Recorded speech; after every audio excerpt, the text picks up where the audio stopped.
ਸਾਹਿਬ ਜੀ महाराज ਦੀ पावन पवित्र हजूरी विच अमृत कीर्तन सेवा सोसायटी वालों वीरवार रात्रि के हफ्तावारी समागम विच हाजरी भर के अपने जीवन दियां अमोलक घड़ियां सफलियां कर रही गुरु प्यारी गुरु रूप साध संगत रसना पवित्र करो।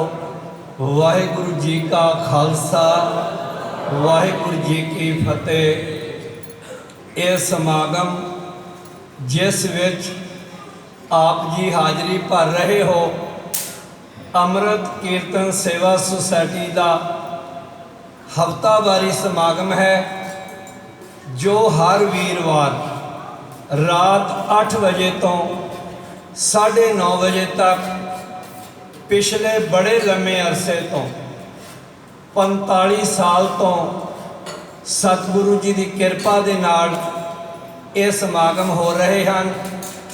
हर वीरवार रात 8 बजे तो 9:30 बजे तक गुरु नानक नाम लेवा संगतां दे गृह विखे ये समागम होंदे हैं। समागम पूर्ण तौर ते निष्काम रूप विच कीते जांदे हैं।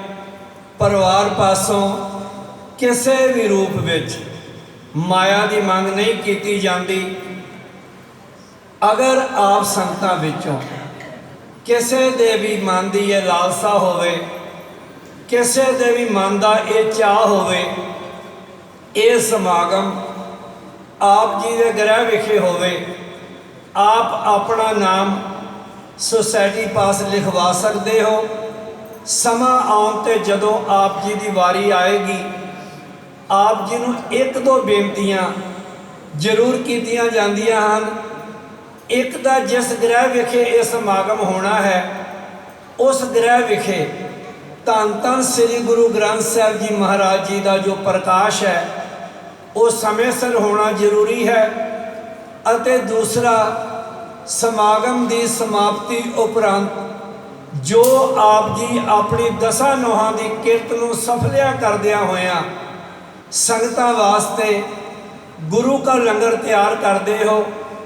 गुरु का लंगर सादे रूप में तैयार किया जाए और मर्यादा मुताबक संगतां नूं पंगतां विच बिठा के छकाया जाए। सोसायटी आप पासों होर कोई भी मंग नहीं करती। ये परिवार सरदार दिलप्रीत सिंह जी मैं वेख रहा पिछले कई सालों तो लगातार साल विच एक बारी इस परिवार वालों इस समागम की सेवा लई जाती है। भावें सतगुरु जी ने इन्होंने बड़ा सुंदर गृह भी दिता है पर इस बार इन्होंने इस पावन पवित्र स्थान ते समागम करवा के इत्थों दीयां संगतां दी भी खुशी प्राप्त की है। इस परिवार का सानू जदों सोसायटी का सालाना समागम होंदा है उस विच भी बहुत से योग मिलता है। उधर भैन जी जिन्हां ने अज समागम विच शब्द की भी हाज़री भरी है। ये बड़ा प्यार वाला परिवार है। अमृत कीर्तन सेवा सोसायटी वालों इस परिवार का बहुत बहुत धन्यवाद। सोसायटी की जो मर्यादा है जिस परिवार वालों समागम करवाया जाता है उस परिवार को सिरों पाओ अते सन्मान निशानी दे के सन्मानित किया जाता है। उन्होंने सन्मान तो पहला जो एक दो बेनतियां हैं मैं आप संगतां दे चरणों में करनियां जरूरी समझदा। आउण वाली 15 सितंबर को धन धन श्री गुरु नानक देव जी महाराज जी का पावन पवित्र प्रकाश दिहाड़ा सारे संसार दियां संगतां वालों जिथे जिथे भी गुरु नानक नाम लेवा संगतां वसदियां हैं बड़ी श्रद्धा बड़े प्यार बड़े सत्कार बड़ी भावना दे नाल मनाया जा रहा है। सो आपां भी इस प्रकाश पुरब के उत्ते कुछ बड़े जकारे लगे हैं। जे हुण एक जकारा होर लगे तो फिर मन को कितनी खुशी होएगी। सतगुरु जी की जो बाणी है जपजी साहब, ये धन धन श्री गुरु ग्रंथ साहब जी महाराज की पहली बाणी है। जदों अमृत संचार होता है, इस बाणी का पाठ सब तो पहला किया जाता है। धन धन श्री गुरु नानक देव जी महाराज जी के समय ते जो साडा नितनेम सी, उस विच जपजी साहब जी की बाणी का पाठ किया जाता सी। जदों असीं अमृत छकते हाँ, 5 बाणियां विचों सब तो पहली बाणी जपजी साहब है। मैनू पूर्ण आस है कि शायद ही कोई भैन वीर अजिहा होवे जिहड़ा रोजाना जपजी साहब का पाठ ना करता होवे। लेकिन जे कोई भैन वीर अजे तक जपजी साहब का पाठ नहीं करते, इस तो वड्डा खुशी का मौका साडे वास्ते होर की हो सकता है। ठीक है, असी प्रभात फेरियां विच जाते हाँ, प्रभात फेरियां दे विच शब्द बोलते हाँ, पर जो खुशी गुरु नानक देव जी महाराज जी नूं वो सिख ते होएगी जिहड़ा सिख उन्हां दे गुरपुरब ते जपजी साहब का पाठ आरंभ करेगा। सो मेरी ये आप समूह संगतां दे चरणों में बेनती है, अपना अपना अपने आप नूं पता ही हुंदा है। ਜਿਹੜੀਆਂ ਸੰਗਤਾਂ जे कोई वीर जे कोई भैन अजे तक भी जपजी साहब का पाठ नहीं करते, वो जपजी साहब का पाठ आरंभ करिए।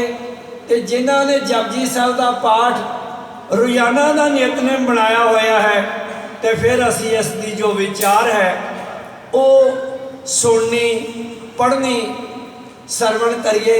असी तो बड़े बड़े भागां वाले हाँ। अज इंटरनेट का जमाना है। अज असी हुणे घर जाके सानू किसी कथावाचक की लोड़ ही नहीं, हुणे घर जाके असी जो गुरबाणी सर्च के उत्ते जाके जपजी साहब का या किसी भी बाणी का किसी भी पाठ का अगर अर्थ देखना होवे तो सानू इंटरनेट दे विचों मिल जाता है। मैनू पूर्ण आस है आप जी साड़ी ये बेनती भी प्रवान करोगे। मैं बेनती कराँगा सोसाइटी के सरप्रस्त सरदार दविंदर सिंह जी नूं अते साडी सोसाइटी के मुख सेवादार सरदार चरणजीत सिंह जी नूं वो किरपा करके आउण दी किरपालता करन, और जो सरदार दिलप्रीत सिंह जी का सन्मान करना है वो करन दी किरपालता करन।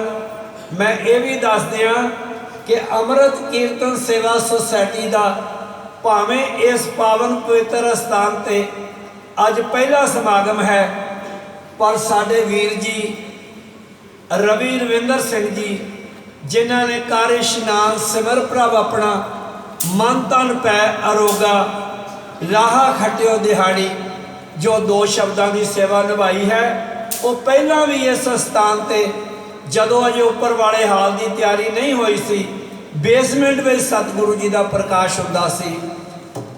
बोले सो निहाल इथे सेवा निभा चुके हैं। संगतां प्रति बेनती है जो अमृत कीर्तन सेवा सोसाइटी का अगले हफ्ते का 14 नवंबर का समागम है। सरदार भुपिंदर सिंह जी मनी ज्यूलर वाले उन्हों के घर का जो एड्रैस है गीता ज्योति मंदिर वाली गली मॉडल टाउन एक्सटेंशन विखे होवेगा।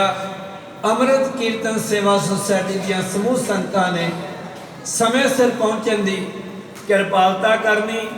सतगुरु जी के सुखासन होने लगे हैं। मैं बेनती कराँगा जो कड़ाह प्रसाद की देग है वो वरता दी जाए। आप समूह संगतां ने परिवार वालों बेनती है कि गुरु का लंगर छक के जान की किरपालता करनी। वाहिगुरु जी का खालसा वाहिगुरु जी की फतेह।